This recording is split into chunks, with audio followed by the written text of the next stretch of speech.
let's talk about the beauty of being utterly alone. Not the frantic, anxious loneliness of a crowded room where you feel invisible, but the chosen, curated solitude of a quiet apartment at dusk. The way the golden hour light slants through the window, painting long shadows across the floor and turning dust motes into dancing constellations. The profound silence that feels less like an absence and more like a presence. A thick, velvety quiet you can wrap around your shoulders. If you've ever described a solitary walk in the rain as cinematic, if you've built entire playlists to soundtrack your own introspection, if you see your quiet life as a scene from a European film waiting for the right subtitles, then you understand. You are not just enduring loneliness, you are romanticizing it.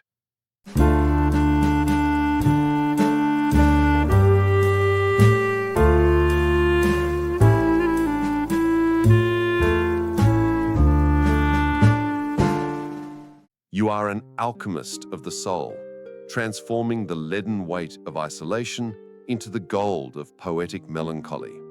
And beneath this beautiful, self-aware filter lies a deep and complex psychology, a survival strategy so elegant it often disguises its own cost. It begins with a simple, painful truth. Loneliness hurts. For most, it's a predator to be outrun, a hollow feeling in the pit of the stomach that demands to be filled with noise, with people, with the glowing validation of a screen. But for the romanticizer, this raw, aching loneliness underwent a transformation. It happened gradually, through a series of disappointments, through the exhausting labor of trying to belong, through the quiet realization that people are unpredictable, draining, and often fail to meet the blueprint of connection you hold in your mind. And so solitude became the more reliable companion. It was constant. It was honest. It never cancelled plans or failed to understand a nuanced thought. Your mind, in its brilliant instinct to protect you, began a quiet campaign of rebranding. It took the sting of being left out and reframed it as the freedom of having no obligations. It took the fatigue of social performance and called it the peace of authenticity. This isn't self-deception. This is a sophisticated psychological defense mechanism known as cognitive reframing. The mind, faced with a persistent state of distress, chooses to reinterpret the situation to make it bearable, even desirable. It's the mind's way of saying, if I must carry this weight, I will tell myself it is a crown. This is where the aesthetic is born, the carefully curated elements that transform mere solitude into a lifestyle. The soft, instrumental playlists that underscore your thoughts, the dog-eared poetry collections that speak of longing with more elegance than you ever could, the ritual of brewing a single cup of tea, the steam rising in a silent offering to the quiet. These are the props and the setting for a one-person play where you are the sole actor, director, and captivated audience. You are building a world so beautifully, artfully sad that the sadness itself starts to feel like a form of depth, a mark of a soul too complex for the cheap thrills of ordinary society.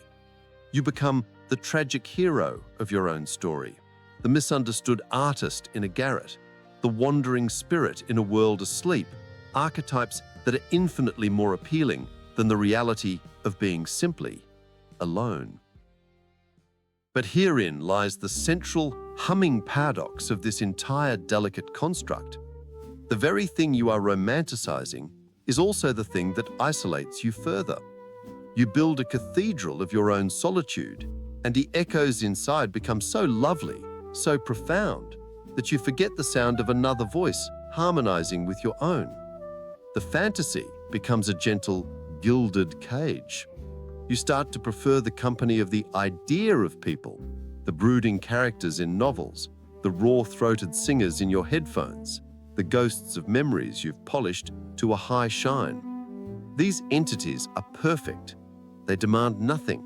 They never interrupt your train of thought. and they never, ever fail to see the depth you've so carefully cultivated in the quiet. In contrast, real flesh and blood connection becomes terrifyingly messy. It's awkward small talk, mismatched expectations, and the mundane logistics of coordinating schedules. It lacks the perfect soundtrack and the symbolic lighting. The romanticized loneliness becomes a barrier, a moat you filled with beautiful, still water that keeps the messy chaos of real connection safely on the other shore. There is almost always a history here, a story written in the quiet chapters of a younger self. Perhaps you were the sensitive child, the observer on the playground, who felt things a little too intensely. Maybe you were told you were too much, or too quiet, or that you think too deeply. Your invitations were sometimes overlooked. Your jokes missed the beat of the crowd. Your heart felt like an exposed nerve in a world of blunt instruments. So you retreated. And in that retreat, you didn't find a void, you found a kingdom. You discovered that your inner world was safer, more vivid, and more under your control than the outer one. This goes beyond introversion. This is a deeply creative, almost artistic response to emotional pain. It is the birth of an entire inner universe because the outer one felt inhospitable. The romanticizer isn't devoid of feeling. They are a feeling factory working overtime, and loneliness is the primary, abundant raw material they have learned to shape into sculptures of meaning and beauty. And yet, for all its intricate beauty, this practice of romanticization is often a form of active, present-tense mourning. You are homesick for a home you've never had, longing for an idealized, wordless connection that real people, in their glorious and frustrating imperfection, can never live up to. You are in love with the idea of being known, without the terrifying risk of actually being seen. Because to be truly seen is to be vulnerable. It means someone might see the parts that aren't poetic, the neediness, the insecurity, the simple, unphotogenic human need for reassurance.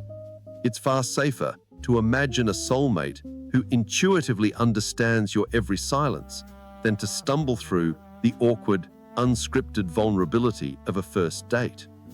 It's far safer to picture a perfect, deep friendship forged in shared intellectual passion than to risk the mild rejection of texting an acquaintance for coffee. This is where the psychology deepens, moving from defense to a subtle form of self-protection. The romanticization of loneliness is often a symptom of a profound, protective fear. A fear that if you were to step out of the beautiful, self-made portrait of the lonely artist, you would discover a terrifying truth, that you are ordinary and that the world is largely indifferent. The curated drama of a poetic solitude is a powerful defense against the terrifying possibility of banality. It is easier, and in a strange way more empowering, to be the star of a tragic, beautiful play than to be a nameless face in a chaotic, nonsensical, and often disappointing world. Your solitude becomes your identity, your brand of depth.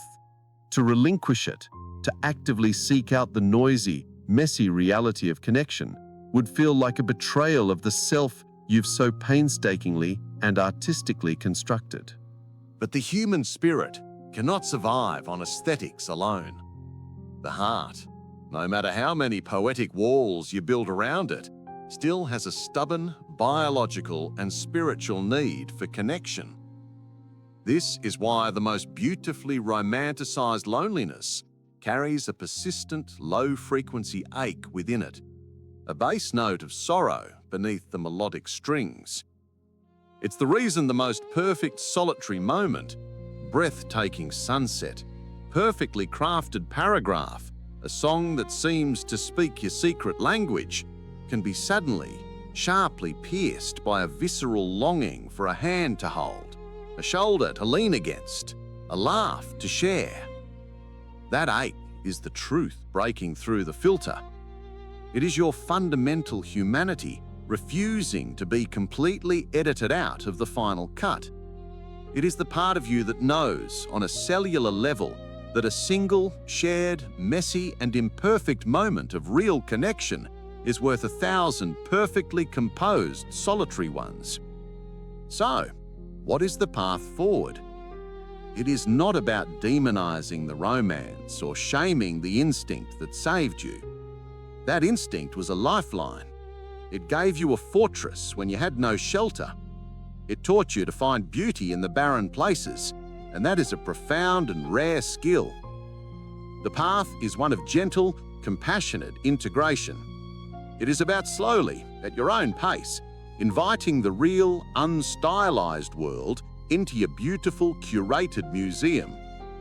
It is about allowing a real person to enter the frame, even if they don't know their lines, even if they bump into the carefully arranged props and spoil the perfect melancholic lighting. It begins with small, almost imperceptible acts of rebellion against the solitude narrative. Share one fragment of your beautiful, solitary world. Send a text that says, "This song made me think of you," deliberately breaking the silence you've so carefully soundproofed. Accept an invitation that feels inconvenient to your solitary evening plans. Allow a real conversation, with its awkward pauses and misunderstandings, to interrupt the perfect internal monologue in your head. It will feel like a violation at first, a scratch on a pristine surface, but it might also feel, in a terrifying and exhilarating way, like a rescue. Because the truest, most enduring romance is not found in the flawless isolation of a single soul. It is found in the courageous, vulnerable, and messy attempt to bridge the gap between two. It's in the shared silence that doesn't need to be poetic to be peaceful. It's in the shared laughter that ruins a perfectly good melancholic thought. Your ability to romanticize life, to see the profound in the ordinary, is a gift. Do not let it become a life sentence of solitary confinement. Redirect that powerful poetic lens. Find the epic, beautiful, aching story in a friend's clumsy, well-intentioned attempt to comfort you. See the poetry in a shared, slightly burnt meal. Find the profound beauty not just in the act of being alone, but in the brave, clumsy, and magnificent risk of being together. Your lonely cathedral is beautiful, a testament to your resilience and creativity. But the world outside its stained glass windows, with all its noise and chaos and glorious, imperfect love, is waiting to be your next and greatest romance.